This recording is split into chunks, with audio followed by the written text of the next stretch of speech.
সমাজ কল্যাণ ও সমাজ শিক্ষা দপ্তরের অধিকর্তার অফিসে ডেপুটেশন প্রদান করা হয় ত্রিপুরা মহিলা সংগ্রাম পরিষদের পক্ষ থেকে। মূলত সামাজিক ভাতা সংক্রান্ত বিষয়ে শুক্রবার পরিষদের পক্ষ থেকে ডেপুটেশন প্রদান করা হয়। পরিষদের সম্পাদিকা রিজিয়া খাতুন সাংবাদিকদের মুখোমুখি হয়ে জানান, বিভিন্ন ধরনের সামাজিক ভাতা নিয়ে ভাতা প্রাপকরা চরম অনিশ্চয়তার মধ্যে ভুগছে। 2023-এর বিধানসভা নির্বাচনের আগে ভাতার পরিমাণ 1000 টাকা থেকে বাড়িয়ে 2000 টাকা করা হয়েছিল, কিন্তু নিয়মিতভাবে ভাতা প্রাপকরা ভাতা পাচ্ছে না বলে তিনি অভিযোগ করেন। 4 থেকে 5 মাস পর এই 2 মাসের ভাতা ব্যাংক অ্যাকাউন্টে যাচ্ছে।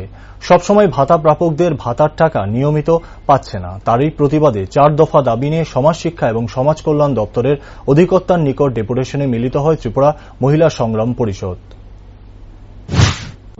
আমরা লক্ষ্য করছি যে সামাজিক বিভিন্ন ধরনের যে ভাতা আছে, ভাতা নিয়ে ভাতা প্রাপকরা চরম অনিশ্চয়তার মধ্যে ভুগছে।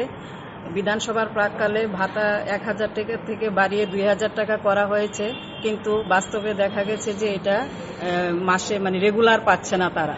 4-5 মাস পরে ব্যাংক অ্যাকাউন্টে 1-2 মাসের ভাতা ঢুকছে, বাকি মাসের ভাতা পেন্ডিং থাকছে আর কি। তার জন্য আমরা এখানে 4 দফা দাবি নিয়ে আমরা ডিরেক্টর মহোদয়ের কাছে আমরা ডেপুটেশনে মিলিত হব ত্রিপুরা মহিলা সংগ্রাম পরিষদ। 4 দফা দাবির মধ্যে আমাদের যে প্রথম ডিমান্ডটা হচ্ছে সামাজিক ভাতা 8000 টাকা করতে হবে, সামাজিক ভাতা নিয়মিত ভাবে প্রদান করতে হবে, এবং দেখা গেছে যে কিছু ভাতা বৈধ অথচ তাদেরকে ভাতার তালিকা থেকে বাদ দেওয়া হয়েছে, তাদের ভাতা অন্তর্ভুক্ত করা এবং নতুনভাবে যারা পাওয়ার যোগ্য ভাতা তাদেরকে ভাতা প্রদান করতে হবে। এই 4টা দাবি নিয়ে আজকে আমরা ডিরেক্টর মহোদয়ের সাথে মিলিত হব।